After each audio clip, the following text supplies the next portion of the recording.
Hey everybody, my name's Democracy and I want to welcome you back to our series ranking the Soulsborne boss difficulty. With the help of nearly 200 community members, our poll has given a defined ranking for all 41 Dark Souls 2 bosses. Without further ado, let's jump in at number 41.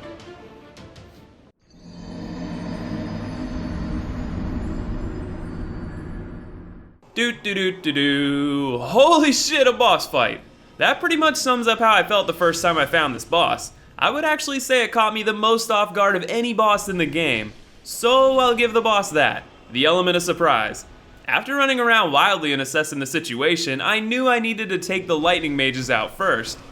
Oh, well, that was easy. So is there anything special about these zombies? No, okay. Well, surely this Magus guy will be tough. Are you serious? And just like that, the fight is over in less than a minute. I mean, what is there even really to say? This boss exemplifies one of the main problems with some of the worst Dark Souls 2 bosses. It seemed like FromSoft just wanted more boss fights, but ran out of ideas. So in this case, they kinda just slapped together whatever random enemies they could think of and called it a day. This quote-unquote boss is definitely one of the easiest and worst in the entire series.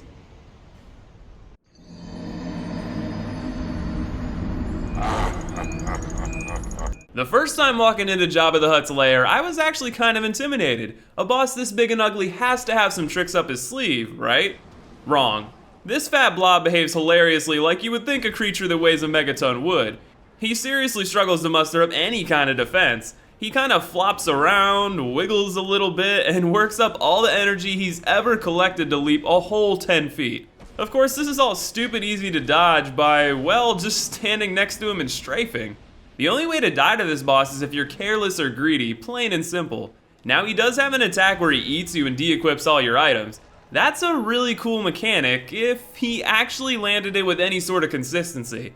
I had to actually stand around in front of him for around 3 minutes before he finally landed this attack. And then I promptly fisted him to death. Good times, Covetous Demon, good times.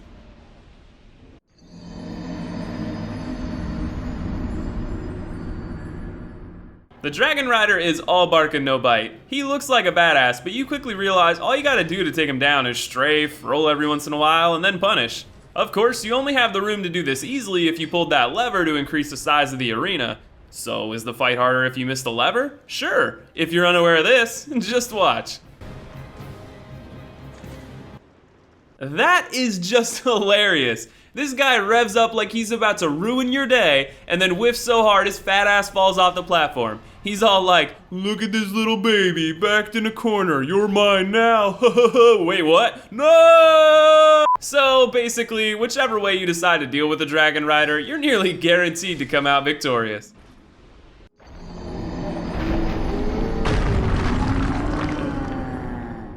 The first boss for many in Dark Souls 2 is also one of the easiest. On first glance, a new player might find the size intimidating, but personally, I just came off a massive beast-slaying tour of Yharnam, so I immediately sprung into action and chomped away at those ankles. And that's about it. Sure, the last giant kind of puts up a fight, but all you have to do is chill behind his legs, bait the stomp, hit the other leg, and repeat. He rips his arms off Amygdala style as a last-ditch effort to pose a threat, but this doesn't change how vulnerable those ankles are. Keep hacking away and he's dead before you know it.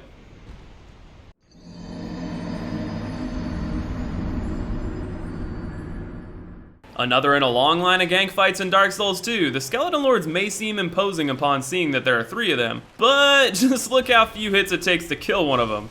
Of course, this fight comes with a twist. Once you kill a Skeleton Lord, a bunch of Skelly mobs pop up in their place. Now when I first saw this after killing 2 Lords right off the bat, I freaked out. I saw like 20 damn Skellies running at me and thought, oh, I am totally fucked. And that's because I sometimes struggle at fighting the normal skeleton enemies. But I don't know if it's the arena, their non-aggressiveness, or what, but these guys are total pushovers. In fact, it made me feel really badass to just effortlessly slay this entire skeleton army. So sure, the boss is damn easy, but at least for me, I'd say the boss fight is a lot of good fun.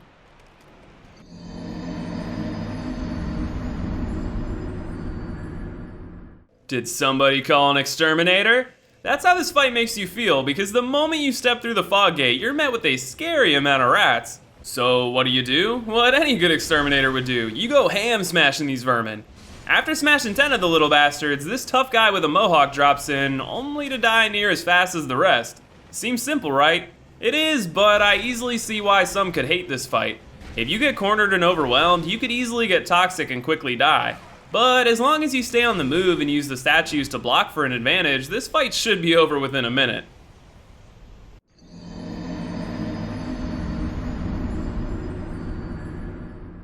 This is one ugly frog. Don't waste any time trying to hit his exterior skin, because only that pretty little face of his takes any damage. Of course, with the face comes his lanky arms. At first I actually struggled to dodge some of his attacks and died. Then I promptly realized if you just move out of his reach, you're golden. That one realization takes us from a slightly challenging fight to a pretty trivial affair. There really isn't much else to say about this one. Just be patient and keep back initially when he opens up to dodge his assault, then just rush in, get some hits, and you'll down this demon frog in no time.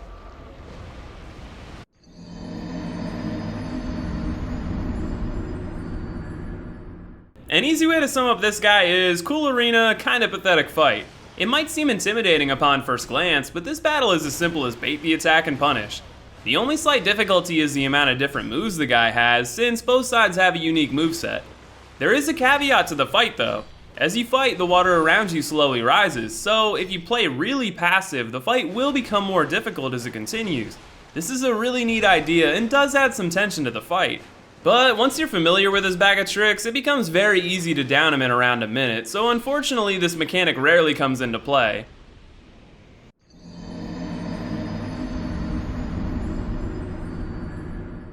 The card sums it up. This guy is basically the last giant with a sword, and with damage scaled for endgame.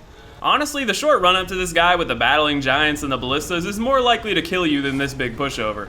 The same strategies apply here. Bite the ankles all day for the win. At this point in the game, a boss that struggles to lay a scratch on you should pose zero threat, so don't be surprised if you kill this giant disappointingly fast.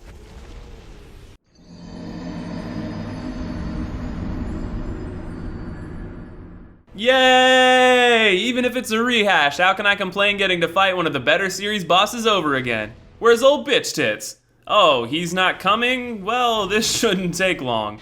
Really, that's the way it feels. This fight is like Ornstein and Smough if Smough never showed up to the party. Most people avoid fighting Super Ornstein, so if you play Dark Souls, you're likely super experienced at killing normal Ornstein at this point, all while dodging Smough. Of course, in this fight, you don't even have to worry about dodging Smough.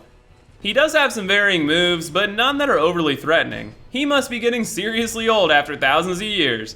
Maybe that's why this Dragonslayer has been emasculated to the point of having a freaking dragon sitting unharmed right outside of his lair.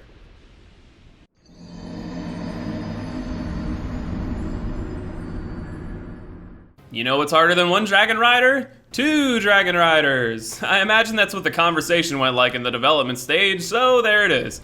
Of course, this time you can't knock the Dragon Rider off the map, but that's really not a problem. One rider shoots arrows at you, but he'll come down if you bait the other rider into knocking him down or bring the rider down to low health.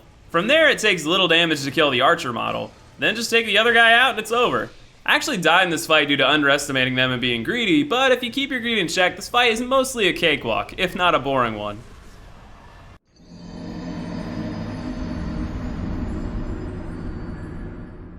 Before I even start talking about Medusa, let me just say one thing. Light this stupid windmill, because if you don't, you'll be fighting her in a pool of poison. Now that we've saved ourselves that headache, is there much to this battle? Well, she does have some interesting magic attacks that I sometimes fall prey to, but her melee offerings aren't anything you shouldn't be prepared for at this point. I think the difficulty of this fight is more about whether or not you fight in the poison pool, so just make sure you take care of that and save yourself any headache.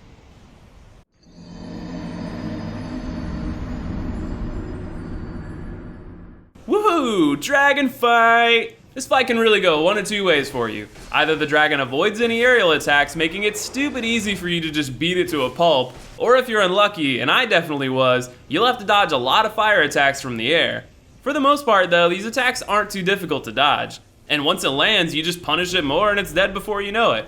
I was super pumped to get to slay a dragon again after the awesome Calamite fight in Dark Souls. Does it live up to that fight? Absolutely not. Is it still a lot of fun though? Oh yeah!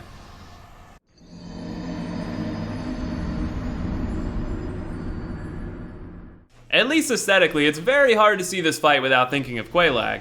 The moveset isn't very similar though.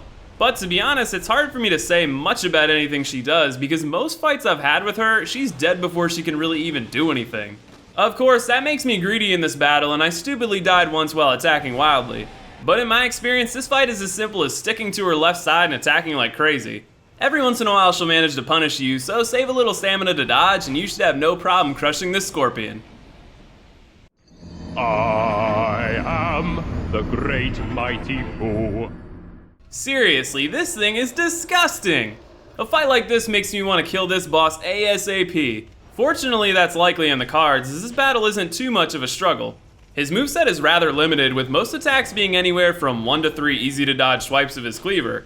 The only move to seriously watch out for is his AoE attack. Be ready for this attack because when it hits, damn does it hit hard. The other thing to watch out for is the arena. If you don't watch your footing, you'll die in quick order by the flames on the ground. But with careful dodges and keen awareness, you should be able to overcome this monstrosity.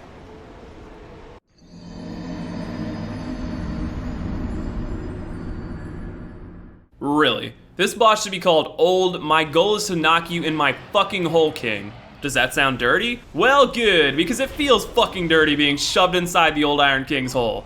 If you manage to avoid the gravitational pull of his hole, then this fight isn't too much of a challenge. He has attacks with the longest and most telegraphed windups in the entire series, which makes dodging a cinch. And I guess the long windups really just take it out of this guy because he'll just leave his arm there for days while you massacre his health. So basically, Old Iron King, 1 out of 10, easiest boss of all time, you can't even hold Prowling Magus' jockstrap. But his hole, 10 out of 10, FromSoft please nerf.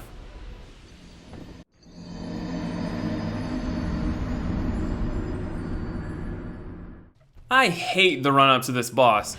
Seriously, the gank from these guys leading up to the Red Phantom is more of a challenging gauntlet than the fight itself. That doesn't mean this boss is a pushover though. The Chariot actually poses quite a challenge. First you gotta knock the Chariot down. To do that though, you gotta fight through a bunch of skellies. But these skellies will spawn endlessly until you kill the mage buffing them. Oh, and did I mention that during all of this, the Chariot is making rounds in an attempt to run you over? Yeah, the first fight of this phase really sucks. If you can overcome the Skelly Mafia though and reach the lever, the second fight of the phase is much easier. The horse falls over and is for the most part a pushover. It does have some high damage attacks though, so be careful in your movements. Really though, this fight is much more about the run-up and the skeleton gank than anything else. For those reasons, it's hard to disagree that this is one of the worst bosses in the game.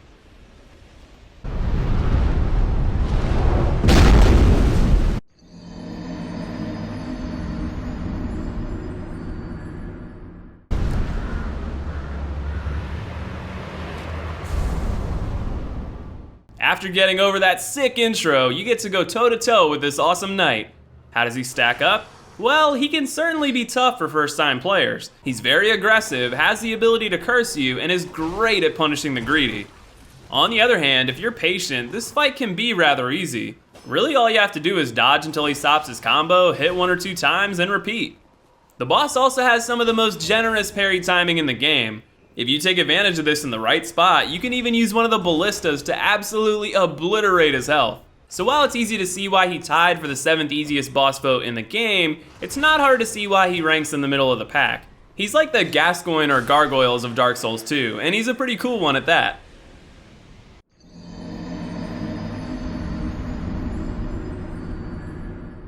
Meh is a pretty good way to sum up this fight. I played Dark Souls 2 far later than most, so I actually got to battle Aldia in my first playthrough.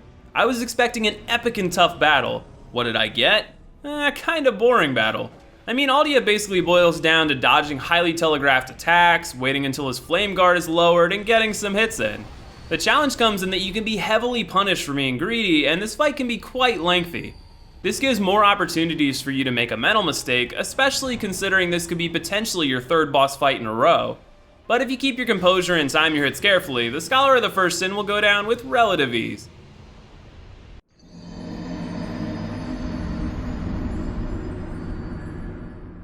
Hail to the king! Seeing VENDRICK for the first time after the Velsat fight is undoubtedly one of the more memorable moments from Dark Souls 2. So how does the fight stack up? Well, firstly this depends on how many giant souls you've obtained. VENDRICK has ridiculously high base defense. Acquiring any of the 5 giant souls lowers this defense, but even with all 5 souls, he's still quite tanky. This is where the difficulty of the fight comes in. Like his flaming brother, he can be a long slog of a fight, and of the two, he might hit the hardest. If you aren't careful, he can even one-shot you. So the strategy for VENDRICK is to pick your hits carefully and be ready to dodge. Of course, the length of this fight can make that quite boring, which is undeserving of the Fallen King, but maybe that's the way FromSoft intended it.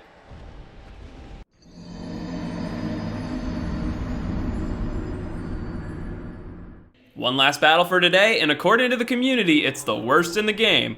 Do I agree? You bet my sweet blue ass I agree. This fight is the definition of RNG. When you enter the arena, you encounter 4 rats. These rats have stupid high toxic potential, so they absolutely must be killed immediately before the boss drops in. If you kill them all, you basically win. The Authority himself is like a watered down, shitty version of Sif from Dark Souls. His moves are easy to dodge, and it's mostly a matter of slicing at his heels. As long as you stay under him, this phase is easy peasy, assuming you killed the rats. If you didn't, expect to die within 30 seconds of the boss dropping in, and that's being generous. Between the aggressive rats, the toxin bleeding your health, and the boss targeting you, it's just plain overwhelming. The only reason this fight gets any reprieve for me at all is considering how close the bonfire is. Thank God it's right outside the fog door. Still, that doesn't excuse the terrible toxic gank at the beginning of the fight, nor the lazy boss design. But if you manage to slay the beast, you can rest well knowing you've overcome the worst boss fight in the game. Well everyone, I hope you enjoyed checking out the first half of the Dark Souls 2 bosses with me. I appreciate you leaving a like if you did, and be sure to subscribe for more Soulsborne content leading up to Dark Souls 3. I want to thank you all for watching, and I'll see you Thursday in the second half of the list.